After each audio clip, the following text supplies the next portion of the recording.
Welcome to the Manhattan Institute's event on a Post-Cuomo New York. I'm Michael Hendricks, Director of State and Local Policy. Andrew Cuomo has been governor of the Empire State for more than a decade now.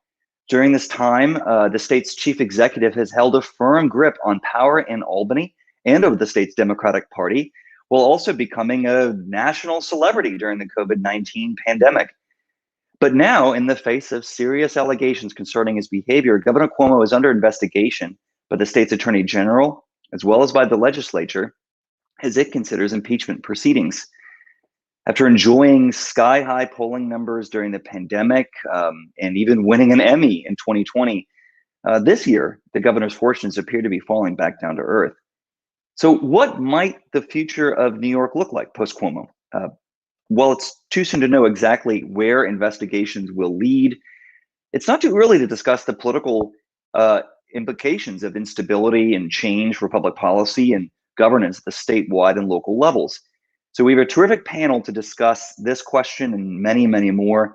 Throughout our discussion, please enter your questions on whatever platform you're watching us on, and I'll wrap them into our discussion. First up, I'm proud to introduce Stephanie Miner, the former mayor of Syracuse, New York. Prior to her mayoralty, she was a member of the Syracuse City Council and co-chaired the New York State Democratic Party. She also ran for governor as candidate of the Independent Serve America movement, and she's currently a professor of political science at Colgate University. Next up, we have EJ McMahon, senior fellow and founder of the Empire Center for Public Policy and a friend of many of us here. McMahon and the Empire Center, they've both played a key role, a very influential role, in fact, in getting COVID data from Governor Cuomo's government, suing them for the records. And last but certainly not least, we have Nicole Gelinas, senior fellow at the Manhattan Institute, contributing editor for City Journal, and a keen observer of life in New York City. Thank you all for joining us today. So as we speak, Governor Cuomo is under fire and under investigation. As we know, multiple women have come forward with serious allegations concerning his behavior. This has also led to more news stories about the governor's managerial approach and what's been described as an aggressive and even bullying treatment of other officials and lower-ranking politicians, which is where I'll start with our first question. Stephanie, from your experience, are the reports of the governor's management style accurate? And how do they affect the development of policy and intergovernmental relations from your perspective? Well, they're very accurate. And I think you've only seen the tip of the iceberg of these stories. And in our new age where people text so much, we're going to see more and more confirmation. So where they have said, oh, it's just New York tough, you're going to see language that is inappropriate in any environment, much less a professional environment. What I would tell you is perhaps the most distressing part of that style of management is that there is no real interest in public policy in the Cuomo administration. The goal is to what they always use the word optics. It's to maximize optics and make the governor look good. And public policy, if anything, is given a secondary role. And in a time like this, when we have a state that has significant public policy challenges, to walk away from having open public discussion about good public policy does a disservice to all of us as New Yorkers. Right. I mean, this is a remarkable change for the governor from his approach during the pandemic, constant appearance on television, answering questions. Now that appears to be the opposite. I am curious, though, if this is not new for the governor, why are we only seeing news stories like this appearing now about allegations and about the governor's approach to leading New York? I mean, he's been governor for quite a while. Well, I think part of it is due to EJ and the Empire Center's good work on the nursing home cases. So when you're talking about death of loved ones, it's really hard to bully and bluster your way out of that. And the Manhattan Center was able to stay focused on the actual data. And then when that data showed what it showed, people started saying, wait a second, maybe there was some underlying truth here about the public policy.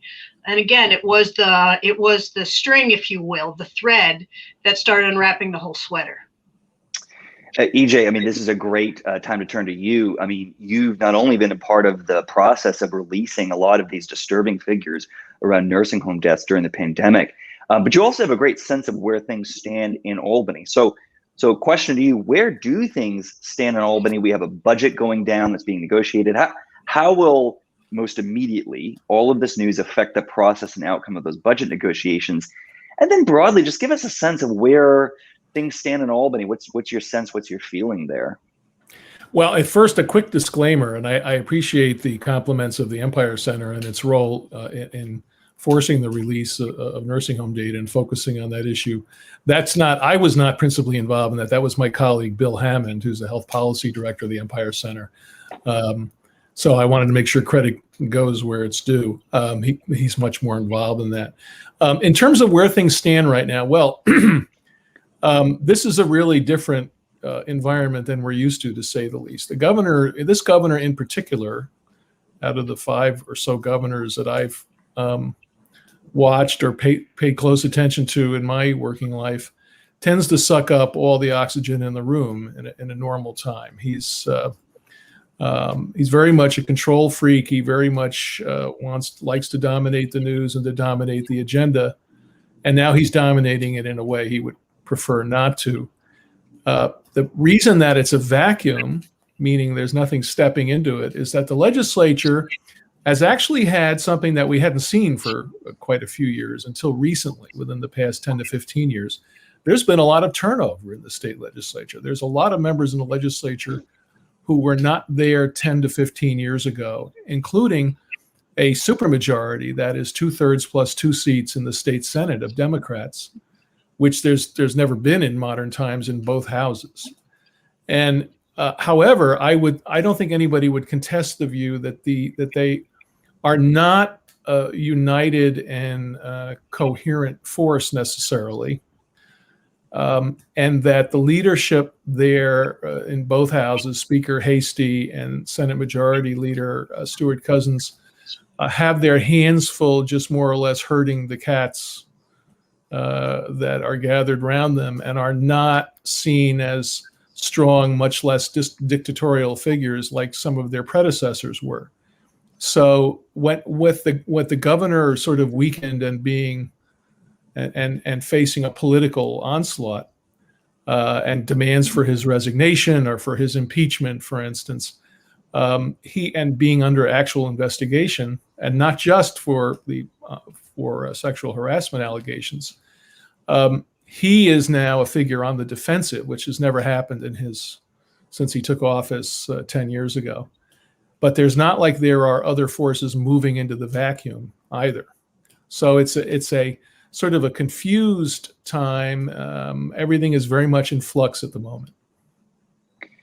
So there is. It sounds as if there is a power vacuum right now in Albany. I mean, right. Is that a fair yes. assessment? And very, very much so. I mean, and during that time, we also saw as sort of a broader trend that's not only seen in New York, but particularly in New York, perhaps, in which what many of us at least grew up with regarding as normal politics have actually begun to sort of fray and break apart also. There's some of the normal and long-established political forces and power bases are no longer there, are no longer exerting the level of authority and dominance they used to. So it's a very splintered political environment in New York right now. The Republican Party has been reduced to its lowest level of influence and relevance. Practically, I would say in memory, since the Civil War era, the Republican Party has not been this weak. And that is neither here nor there, except for the fact that if you don't have a two-party, New York has always had a two-party system, and even until a few years ago had a working majority that was under the control of Republicans in the Senate, and didn't hold any more statewide offices, but it had at least that much. At this point, it's very much one-party dominance, but that one party, the Democratic Party, has its own divisions. And increasingly, in terms of the members of the legislature, is increasingly not so much dominated as intimidated by a very successful activist class of urban progressives and self-professed socialists in the case of New York City. And so it's a very strange and different time in New York. There are different players jostling toward the spotlight. And there is, again, as you said, there's a power vacuum. If the governor does not somehow regain his prior dominance, there's nobody there ready to simply step into that role. And I think it'd be fair to say that for many years, Governor Andrew Cuomo was happy to have a lack of political competition, even create that lack of political competition until this game changed. Now, Nicole, sometimes we've also seen in prior generations the mayor of New York City step up and fill a political vacuum in New York, whether it's with the governor or some other portion of this of leadership within the state. Before, what are you seeing from Bill de Blasio during this whole experience? What's he doing? Is he recognized as in any way a leader here? Well, in polls, and the most recent poll was the Quinnipiac poll that came out 6 days ago, Cuomo's approval rating is still consistently above that of Mayor de Blasio, which is extraordinary. And most New Yorkers do not want the governor to resign, but there is a great geographic divide in that as well, where 50% of upstate voters, for example, would like the governor to resign, but only 37% of New York City voters would like the governor to resign. Also split across race and gender, with a majority of men actually wanting the governor to resign, and a vast majority of African Americans wanting the governor to stay in office. So I think what we see in the city is a perception that the governor is highly flawed, not just in the issue of the sexual harassment and inappropriate behavior claims, but also in the treatment of the nursing home data and the nursing home management. But New Yorkers are certainly not looking to the mayor to fill any kind of vacuum of leadership that the governor would leave behind. So I think that's part of why we don't see a groundswell of looking for the governor's scalp in the city, because people are naturally wondering what comes next without strong mayoral leadership right now, and without knowing exactly what a post-Cuomo Albany approach to the city would look like. And of course, also going on right now in the city is a mayoral election. Mayor de Blasio has not helped himself with his leadership style, but also it would not help him anyway in the fact that he is already a lame duck. He has 9 months left in office before his successor takes place. So a very uncertain time in the city, which is partly driving the fact that nobody wants to see more change than is already taking place. Just out of curiosity, Nicole, do you think that Mayor Bill de Blasio wants to be governor of New York? I don't think that Mayor de Blasio knows what he wants to do next. He has never shown in the past a burning desire to be interested in New York State outside of New York City, beyond some of the things that he has wanted the Cuomo administration and the legislature to do for New York City. Remember, he ran in 2013 and won on getting the state to raise income taxes in New York City. He did not get that accomplished. The governor the governor and the state legislature, which control income tax policy for New York City, would not let the mayor raise taxes in New York City. So that was he took office and had an immediate defeat at the hands of Governor Cuomo. But if you think about Mayor de Blasio's tenure, he had one big success in his first year, which was getting pre-kindergarten established for all 4-year-olds, later brought down to 3-year-olds. And in the 7 years since then, he really has had no big successes to speak of, and nor does he seem to have wanted to try big things and just failed at them. He ran for president.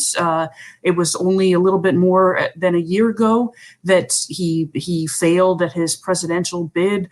Did not seem to have much of a reason for running for president other than he was bored in New York City. So in terms of some of these rumors that he wants to run for governor, rumors that he hasn't dispelled. I think it's a function of him being bored, not knowing what to do next, and not at the same time not wanting to be irrelevant in New York City and state politics. And it kind of, it's not quite the same thing, because Ed Koch was at a much earlier point in his mayoralty when he decided to run for governor in 1982. But people said the same thing. Why is Ed Koch running for governor? He knows nothing about life outside of the 5 boroughs. And of course, he failed pretty miserably at his gubernatorial bid. But at least Koch had a New York City to come back and run when he lost. Mayor de Blasio, if he doesn't run for governor or if he doesn't succeed, not at all very clear at who would want him to do what in New York City. It's also worth keeping in mind that when Mayor Bill de Blasio ran for president, he did not earn the highest fundraising totals of any mayor in the presidential race. He was actually outraised by the mayor of South Bend, Indiana. EJ, I believe you have a point to raise. Well, speaking of Ed Koch's run for governor, which I covered actually against Mario Cuomo, he had a rationale. So he knew he couldn't even pretend to have much interest in the rest of New York State, much as he tried. But he did have a rationale, which he actually would expand on later in life once he could talk more frankly, which was he knew that if he didn't run, that whoever succeeded Hugh Carey, who was pretty obviously not going to run, would be yet another person who ultimately controlled too much of his existence as mayor, because the governor essentially is like a super mayor. He sits over the mayor in effect and can control a whole lot of things about the city. So Koch's reason for running for governor was in part to prevent somebody like Mario Cuomo from becoming governor and then dictating to him or ignoring his pleas for one piece of state legislation or another. And he was at the peak of his popularity and, in fact, was endorsed by the entire Democratic power structure with just a handful of exceptions. And it was a big upset for Mario Cuomo to beat Koch at the time. And again, mainly because if this was, I'm going to say, I was one of the 2 columnists in the state capitol actually predict that Cuomo would win. Everybody, and I'm just saying only because I think, among other people, Andrew Cuomo convincingly made the following point, who was then just a kid running his father's campaign. But if you liked Ed Koch, which a lot of people did then, it was at the peak of his popularity, and you lived in New York City, you could keep Ed Koch by not voting for him for governor. And actually, you had an interest in keeping him as mayor and not governor. So it was an interesting historical, it was the flip side of what we see now, which is if Bill de Blasio thought he was presidential material, why wouldn't he think he was gubernatorial material? Yeah, Stephanie, there's a lot of questions from the audience. You can jump in too, but I just want to say that there's a lot of questions from the audience asking for us to sort of, handicap a potential race, the kind of competitors that Governor Cuomo would have, or who the replacement could be. I don't know if you have any thoughts to share on that, who some of the biggest potential challengers are, if not Bill de Blasio. Wonder what your take is. Well, I'm happy to get into that, but before I do, I would be run out of town on a rail if I did not remind everyone of the key role that Upstate played in Mario Cuomo's defeat of Ed Koch, when Ed Koch said that we all wore gingham and lived on the backs of pickup trucks or something like that in Playboy magazine. So it was like a triple insult to people from Upstate. So look, I think that we are really in the midst of a vacuum, both in terms of governmentally and politically. And generally speaking, if you look historically at what happens in these kind of situations, you'll have somebody come in who nobody expected to run and be successful. So could that be somebody who does a good showing in the New York City mayoral race, and then is able to say, oh, people say, oh boy, I like that person and what he or she has to say? I think so. I mean, if you look right now where Cuomo is on paper, you'd say he's most vulnerable based on the dynamics of a primary to a woman and a woman of color, which would lead you to look towards Tish James, who happens to be in the position that people frequently refer to as aspiring governor. But, I think it is an open question, and I think you're going to see lots of people start to think that, well, maybe this is the time to sort of have a shakeup in the hierarchy of state politics. Well, and just one quick follow-on question. Do you think, this is from Cole, one of the folks watching this, do you think the pressure on Cuomo to resign would maybe lessen if the governor just announced that he wouldn't seek re-election? Oh, yeah, absolutely. But Yes. we saw that happen with David Patterson. It just, the sort of idea of a lame turn, duck just instantly happens, and everybody says, okay, the king is dead, who's going to be the next king? And all of the loyalty starts shifting. My issue, I have not called on him to resign. I think the allegations are serious, but from my position, I think that having an investigation will help us look at how the system and people within the system enabled these bad things to happen, if indeed they happen. So first and foremost, I believe in the rule of law, and you should have an investigation into allegations. But based on my experience, I would tell you, and for example, what we know about the nursing home issues, let's get an understanding of why the system responded to that way and how they were enabled to respond that way, and demand that the state fix that. Now, I say that I felt the same way after the corruption became very public with the Buffalo Billion. And I was bitterly disappointed, and continue to be, to see a legislature that responded. They didn't fix the ethics morass. They didn't fix the flawed economic development policy. They didn't fix the corruption. But as EJ said, we now have a new legislative group that's in there who may be more amenable to making a system work in a way that is more functional than just rewarding personal vendettas and desires. Yeah, EJ, what do you think of the value of investigations, to Stephanie's point, and what do you think, or maybe hope, that they will reveal? Maybe not about the specific allegations per se, but at the very least, just the nature of how Albany works. Well, I don't know if they'll actually reveal, in the strict sense of that word, anything we didn't already know. Now, it's the specific allegations by several individual women about what transpired between them and the governor.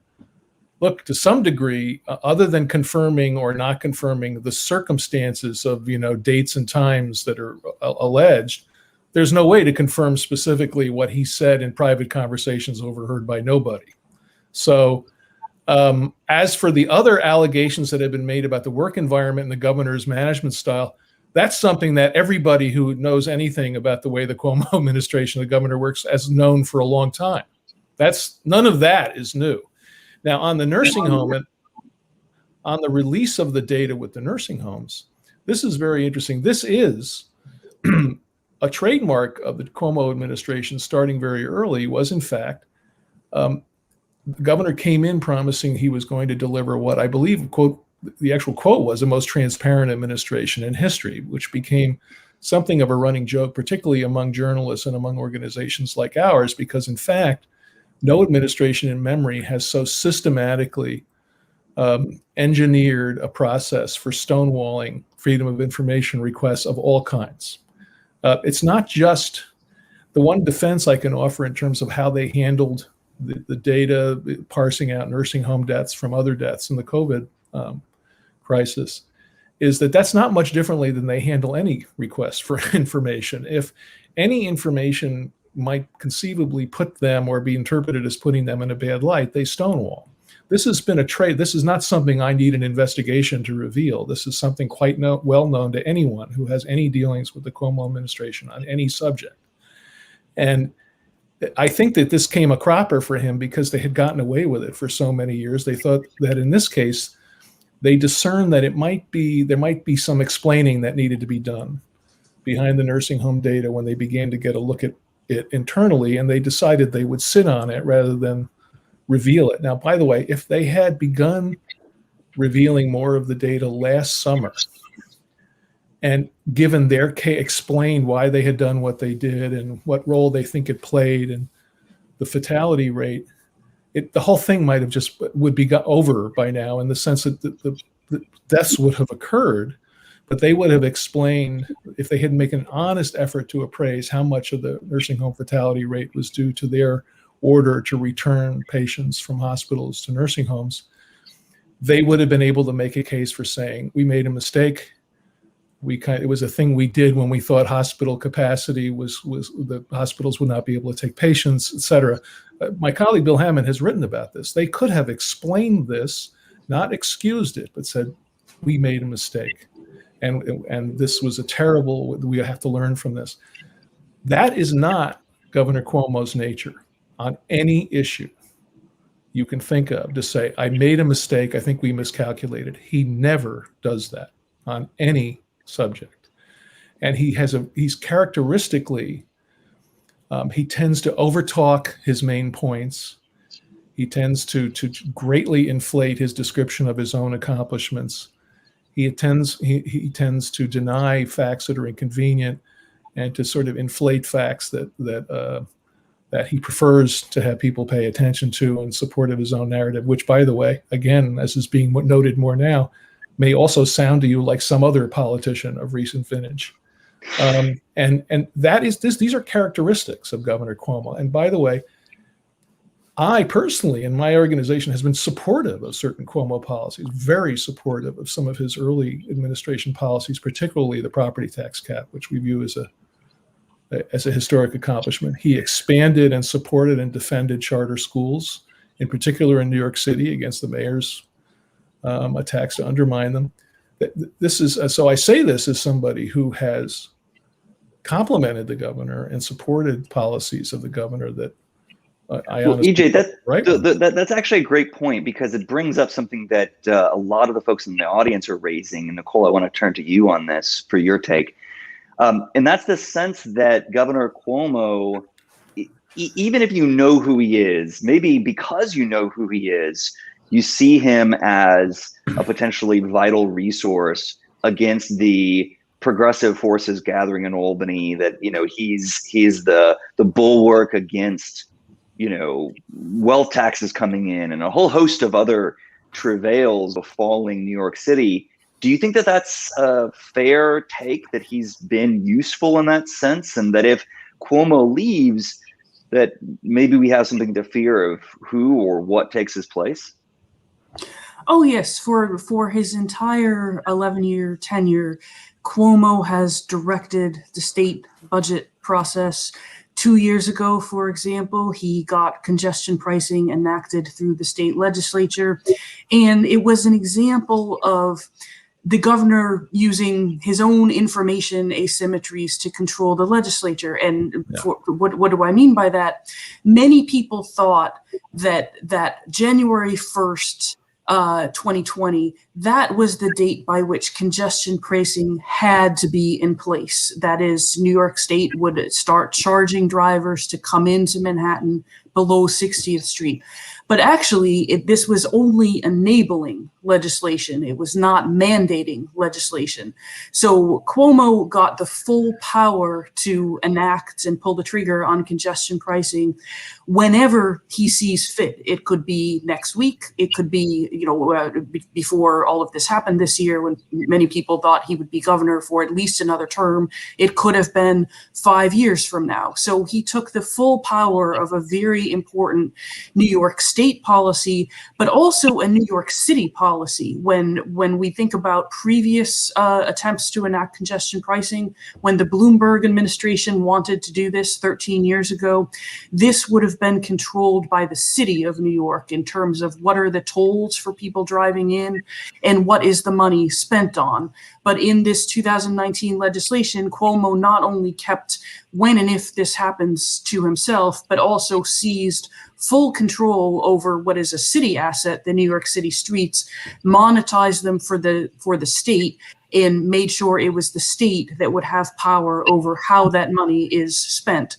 So just a prime example of how this governor is particularly good at, or was particularly good at manipulating both the natural power that the state holds over the city, but also the natural budgeting power that the governor holds over the state legislature. So fast forward to today, what's going on with some of these enormous tax hike proposals? For example, the legislative proposal to increase the top marginal income tax rate by a full third. This would be the biggest tax hike that we've ever seen in the state on at a time when top earners have proven themselves to be very mobile. Many of them are not in New York State right now. They've been at their second or third homes for going on a year. And when large employers have also proven they do not need to have their top earners in Manhattan. Can the governor prevent that? He is certainly severely weakened over the next few weeks in using the usual tricks to make sure that this doesn't happen, or make sure that it is a compromise that people can live with, something like a nominal, yet another temporary surcharge on top earners that would be more like half a percentage point rather than 3 or 4 percentage points. So we'll see. But yes, this is if there were a time for him to be weakened, this is just the worst time when businesses in mobile top earners want to see some certainty in leadership in terms of, do I recommit and move back to New York City, or do I sell my New York City house and just avoid all of this uncertainty by doing the only thing that I can control, which is leave the state? Go for it, DJ. I would add, following up on that in terms of the budget process, that in general, the governor in Albany is supposed to play, or generally expected to play, the role of the adult in the room, regardless of who that person happens to be or which parties are in the legislature. Legislators inherently don't look much further than the next election, if even that far. They have little regard for the long term. They have little regard for numbers adding up to a balanced budget. They themselves see that as the governor's job. And it's the governor is supposed to be the backstop and the person who brings a certain level of a certain multi-year focus to things, and who is supposed to prevent too much irresponsibility from growing in the budget process. Now, the governor still has his constitutional powers, which are quite strong. The budget in New York is not something that's supposed to emerge spontaneously from 3 people putting their heads together. He frames it. The budget basically is, he presents the budget to the legislature, and they have the ability to react to it in certain limited ways, which I won't get into. But when it comes to spending, they can't spend more than him, and they can't tax more than he proposes without exposing their own alternatives to his veto. So the key, his power ultimately rests in his veto power. The Senate Democrats have 2 more votes than they need to override his veto. Here's where the difference in his power comes in. A secure Governor Cuomo, looking for all appearances as if he's governor for life, if not for a 4th term at least, is somebody who is a powerful backstop and protector of a member. If you want to get 2 or 3 members not to vote for an excessive degree of spending and taxation that's favored by the progressive elements of the party, which are threatening members with openly threatening them, if not behind the scenes, openly threatening them with primaries if they don't toe the line. The way to do that is for the governor to reassure members, don't worry, I'm with you. You're my guy. You're my senator. I'll be with you. Don't worry about it. We can't go for we can't go for this crazy plan. That would be the message that would come to them from the governor in his prime. Now, if you're one of those members, and again, fearing a primary, and if having worked in the legislature, there's nothing elected legislators fear and want to avoid more than a primary, even more so than a few of them have a contested general election, but a primary, that's a whole different thing. And now the governor is not there as a counterforce. So the real test for him is, and I suspect this will be managed because it's the natural flow of things, is to produce a budget that is not as bad as the budgets each house voted as their one house preferences last week, which are quite extreme, have enormous tax increases and spending increases in them. The problem is if the final budget's only half as bad as what the legislature just voted to do, it's still going to be terrible. And I'm not sure how much better it would be, by the way, if the governor was looking forward to a fourth term with no wrinkles. But he has been weakened in that respect in terms of his long-term credibility. And that creates a vacuum too, because there is no one, I mean no one in Albany on the Democratic side who openly criticizes and takes issue with the most extreme portions of the progressive agenda, just as there's long been virtually no one in either party who will push back against the public sector union agenda, particularly the teachers' unions, who are in fact ultimately behind a lot of the worst stuff in the budget. Well, EJ, hey, I want to give Stephanie a chance to weigh in too, and just maybe shift a bit from the Albany perspective to just what it's like at the local level. You know, maybe Governor Cuomo is seen as being useful to some corners, even if they're not personal friends, you know, to a certain legislator. But what's it like as mayor to deal with Governor Cuomo? Is he seen as equally useful or something different? Well, I think right now you're seeing all of the local governments take a huge sigh of relief because of the huge state and local bailout that the federal government gave. I mean, that has really removed a tremendous amount of pressure. And so normally at this time, you'd hear state and local officials wondering about aid to municipalities. It's in many cases, the second or third largest source of revenue that they have. They don't have to worry about that now. They may have a particular program or project that they're wondering will get funded. Again, they're not worried about that now because the federal government just gave them a huge relief and just an unprecedented amount of money to deal with their issues.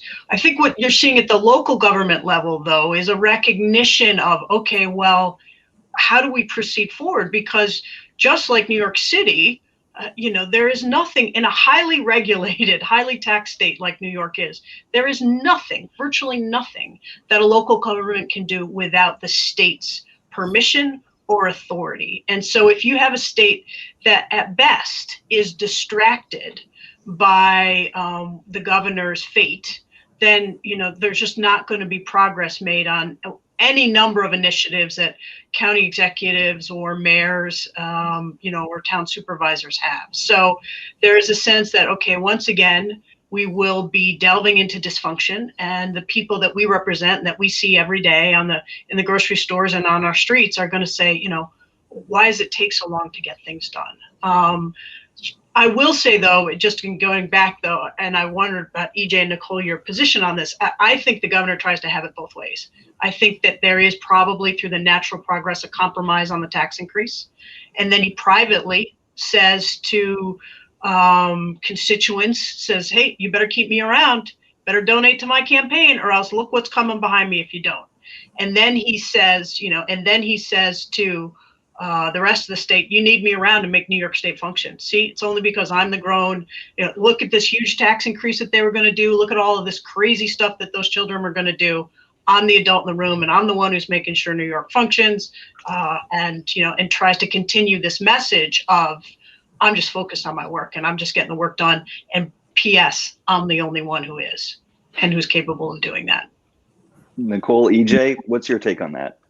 I would say, I'll risk saying and let her do the translation, because in Nicole's presence, I will not risk trying to pronounce the phrase in French that I've known all my life but don't speak French. But there's the famous, I think it was Louis XIV, Nicole, after me, the deluge. Right, après-moi le déluge. And that is the governor's message to his longstanding donor base and to the business community. Without me, it all falls apart, and all these crazy people will be in charge. I absolutely agree with what Stephanie said. He'll have it both ways. There's another element, which is I've never seen public employee unions as powerful as they are now, which is really saying something, because when there's a vacuum, they are permanent in effect. And a lot of this tax and spending agenda, in fact, reflects the priorities of the unions, starting with but not limited to the teachers' unions. who are benefiting tremendously from both the stimulus and the budget packages that the legislature favors. And here's Stephanie. Go ahead. Sorry. I also feel like I need to add this in, which is to say, if and when the governor and his handlers and everybody starts saying this, I think it is eminently fair and should be asked, well, wait a second, Governor. We are on course. The state is on course to lose at least 2 congressional seats, maybe a third. For the first time, we have as many people pre-pandemic leaving New York City as leaving upstate. Infrastructure is crumbling all over the state. There are every day in upstate, you hear water mains and sewer mains bursting and breaking and interrupting people's lives. Nicole is the expert on what a mess the MTA is. It's a mess. That's his MTA. Does anybody think in the next 4 years he's going to all of a sudden have an epiphany and make the decisions necessary to make it truly the functioning economic development engine that it is? There has been rampant corruption. The only ones that seem to enforce our ethics or lack of ethics is the U.S. Attorney's Office, not the system itself. So, Governor Cuomo, spare me, your talking points, because the Governor Cuomo of 2010, or the guy who wanted to be Governor Cuomo of 2010, set out a whole agenda. And I'm looking at it now and saying, not only have you failed to meet those agenda points, but the state is objectively, which is a word we don't hear a lot in politics, but objectively worse off than it has been. Nicole, do you agree with that take? In the Tappan Zee / Mario Cuomo bridge. Yeah, the only thing that I would add is if you look at what some people sometimes think of as the private sector, but is not really the private sector in terms of how much it depends on the state government for its funding. Think about the construction industry, both on the management side for the contracts and the union side. These have been big supporters of Governor Cuomo. If you think about the real private sector in terms of financial firms, legal firms, tech firms, all of the companies that are the tenants of all of the empty Midtown office towers right now, they have been ominously quiet. I mean, the Partnership for New York City certainly makes it clear that this is not the right time to increase taxes on mobile earners. But in terms of do we hear a big bank CEO coming out and saying these things and saying that the bank wants to recommit to New York City and wants to be a good corporate citizen, but they simply cannot do so if we raise income taxes by a third at the top rate? You don't hear big financial CEOs saying those things. And the reason is they can pick up and leave. There is a clear threshold at which it is not worth it fiscally, economically, and in some ways in terms of the future commutes that employees are looking at, the future outlook for protest and disruption in Manhattan. Even logistically, it is not worth it to keep these huge workforces in Manhattan anymore. So I think we should hear the voice that is very quiet right now, which is the direct voice of these CEOs that are making the decision. Do I recommit a few thousand people or a few tens of thousands of people back to New York, or do I make this permanent change now? That's a great point. EJ. Well, it's interesting. In my office, I have an old poster from 1970 from Nelson Rockefeller's campaign for a 4th term. His slogan then was, he's done a lot, he'll do more. Now, and he got reelected on that slogan, running against a terrible Democratic candidate. That would have been pretty much Cuomo's slogan next year. And maybe he still will be running next year. But there is another issue that I think we've all noticed if you pay attention to chief executives and executive offices, even mayors as well as governors. Third termitis is a real thing. And by the time you're in your 3rd term, like you were describing the situation, Stephanie, the undone work and the problems, the challenges New York faces. And I know Nicole's referred to a few of them too. The problem is that once you're in your 3rd term, you own it. Early on, you say, this is terrible. The previous governors didn't do this well. I'm going to fix it. Actually, and I saw this happen with Governor Pataki even, is actually early in the 2nd term, they begin to become very defensive. and really even when they're running for re-election the first time, and they want to tell you how they fixed everything prematurely, even if they've got policies that are helping to fix everything. They want you to conclude that they fixed everything. Now you're into this stage where you don't have your first string staff, whatever that might have been. You're not open to new ideas. I've never heard of or experienced any administration that's open to new ideas or fresh thinking by the end of its third term. What you're mainly open to doing is telling everybody what great things you've accomplished and getting annoyed when they don't readily applaud on cue when you explain it to them. This is a problem that all governors face to varying degrees. And Governor Cuomo had already long since arrived there, maybe a little early. And so the question now is, if, like, I would disagree with one thing Stephanie said, like, I think some of his first term objectives, to the extent he actually clearly laid any out, which if you look at the voluminous stuff he put out in 2010, there wasn't that much there. Actually, it was sold by weight, not by volume.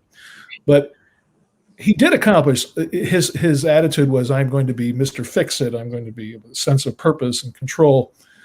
Okay, I could arguably he did a lot of those things. The one thing he actually ran on in 2010 was the property tax cap, actually, which he did do. Now you come to 10 years later. Remember part 2 of the property tax cap, which was the mandate relief, right? Yeah, he stood in Onondaga County and said, "This is the first step." And the second step is so, and EJ and I have talked about this. We'll continue to talk about it because, as a perspective of a mayor, a local government official, okay, so you put the property tax cap on. I understand, but you have done nothing to alleviate the pressure that is causing us to raise. No politician wants to raise taxes, really. Right. He wanted to. And real so, mandate relief would have meant spending his political capital in fights with vested interests, including but not limited to unions. And as you know, by the time of middle of his second year, they were virtually disbanding the mandate relief task force, and his guy was phoning in threats to the Conference of Mayors, not too strong a word, saying shut up about those mandates, right? EJ, I want to jump in here real quick. And just say, like, looking ahead to a post-Cuomo New York, whenever that may be, what lessons should we take away, positive and negative, from his time so far in office for who and what should eventually take his place? So for instance, thinking in terms of how you lead New York, what policies and priorities you point to, and then also just trying to understand how he has dealt with herding the cats of Albany. Well, I think one thing he showed and he was able to do early on, for better or for worse, depending on the issue you want to look at, he became governor in a situation in which it was very confused. David Patterson was seen as a weak lame duck. Oh, by the way, a whole other issue. He actually had a close to magnificent final year in managing the budget issue he faced that year, which he doesn't get enough credit for. But Cuomo moved in to become governor in what was seen as an environment that was almost chaotic, in which no one seemed to be in control. And remember, it had started with Spitzer's shocking sudden resignation a few years earlier, in the heels of the Great Recession. He filled that vacuum. He was decisive. He was much more understated early on than he became later on.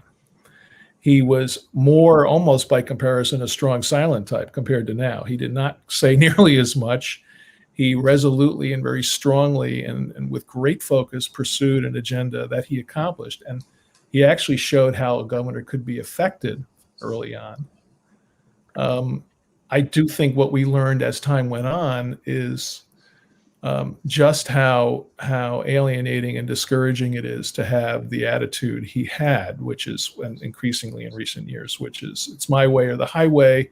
I'm the only one around here who knows how to do anything right. Get out of my way. Here's the script for you to read from, and if you don't like it, I'll crush you. It's the Machiavellian strategy of it's better to be feared than to be loved. Actually, in a democracy, is not actually a good long-lasting strategy and does not actually get things done. It just ultimately, it gets everybody fearing you, but I don't think it's a way to accomplish things.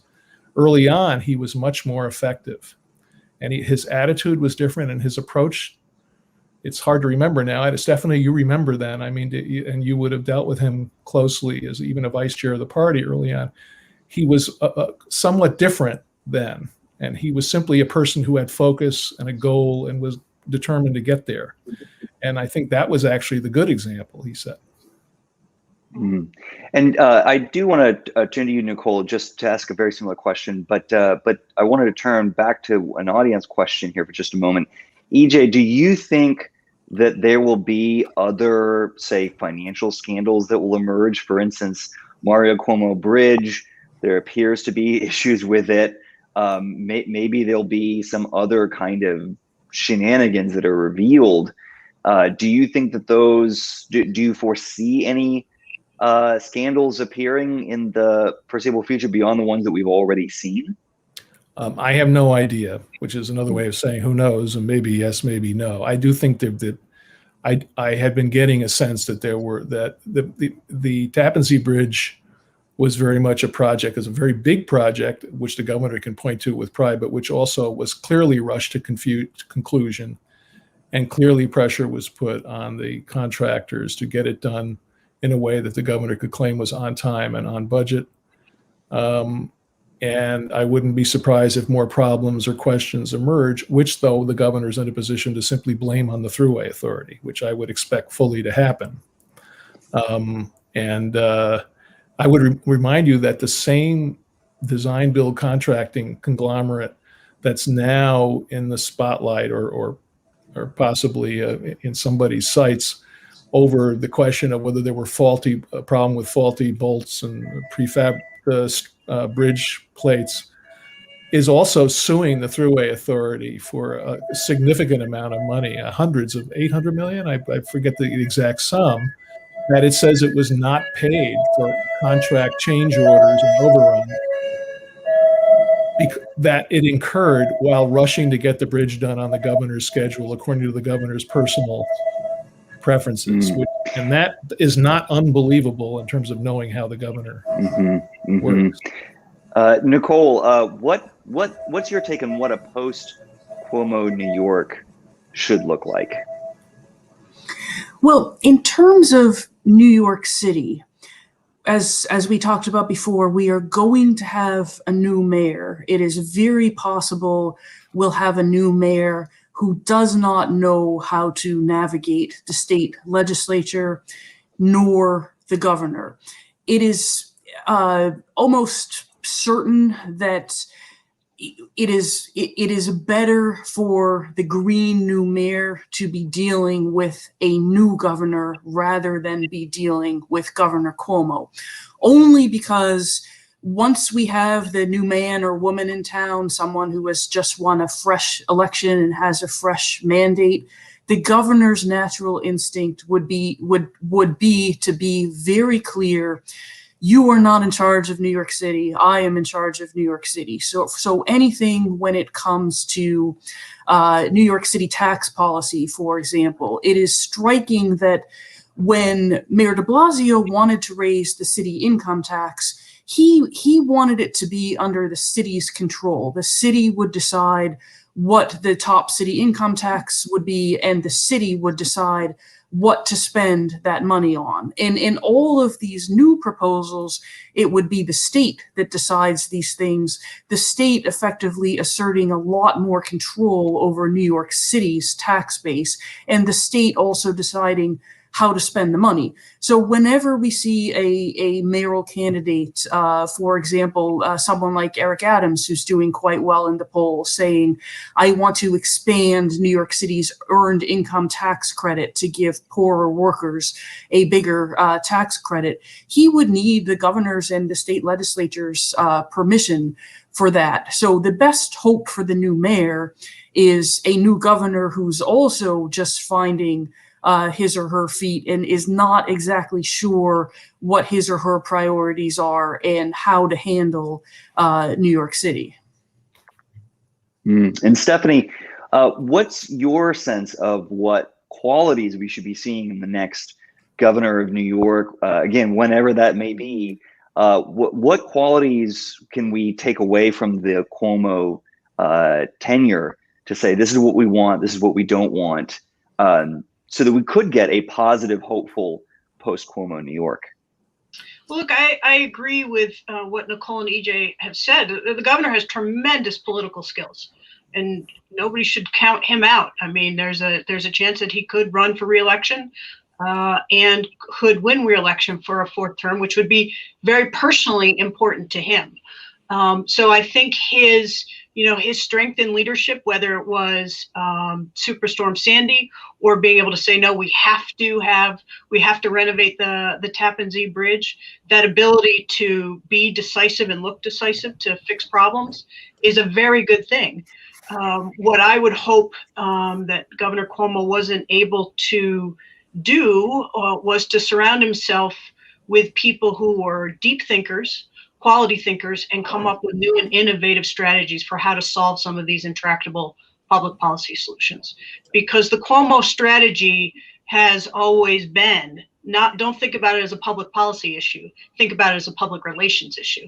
And if his demise is seen or directly related to a failure to be transparent or ethical in terms of nursing homes, you'll see voters react to that. If it's a failure about the Tappan Zee Bridge, you'll see voters react to that. If it is a hostile work environment, you'll see voters react to that. So even if he does have a demise, that's going to impact what the future of New York looks like, because there, in many ways, when you have an executive leaving office, people vote for the next executive as a way to overreact oftentimes to the negative characteristics of the incumbent.